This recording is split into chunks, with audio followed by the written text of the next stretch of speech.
એક મહત્વની વાત કરું છું કે આમ આદમી પાર્ટી મારા નવયુવાન જાવેદ પટેલે એક મહત્વની વાત કરી કે આમ આદમીમાં બની બેઠેલા 100% કહેશે બની બેઠેલા ભાજપની ઓફિસમાં મીટિંગ કરનારા ભાજપને ફાયદો પહોંચાડવા તે મુસ્લિમોને ટુકડા કરવા માટે ગામે ગામ નીકળીને મુસ્લિમોના મતોને આમ આદમી પાર્ટીમાં લઈ જવાની હિંસા કરી રહેલા છે તેમને આ તબક્કે હું આ મંચ પરથી કહું છું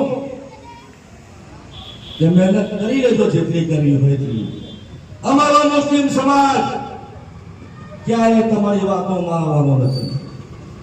પછી મુલેગામનો બશીર પટેલ હોય એટલે તમે ખેસ કેળવીને જાઓ એટલે સાથે સુલેમાન કાકાને ફોન કરી કે કાકા ચિંતા ના કરતા અમે તમારી સાથે તમે વિચાર ગામમાં જાઓ અમારા ઉમરજીભાઈના છોકરા ઉસ્માનને પટલાવી ઠોસલાવીને તમે ખેસ પહેરાવી દો તો આજે મંચ પરથી કહું છું કે એ જ ઉમરજીભાઈનો ફોન આવે કે સુલેમાનભાઈ ચિંતા ના કરતા છોકરાએ ઉડાવવાનું પગલું ભરેલું છે. આજે આ પ્રોગ્રામમાં આવીને આપણા કોંગ્રેસનો કેસ પહેરવાનો હતો, નજીકના દિવસોમાં કેસ પહેરશે, તમે જોજો. અને આહવાન કરું છું વાગા તાલુકાના ગામે ગામ જ્યાં તમારી તાકાત લાગે તો લગાડી દેજો.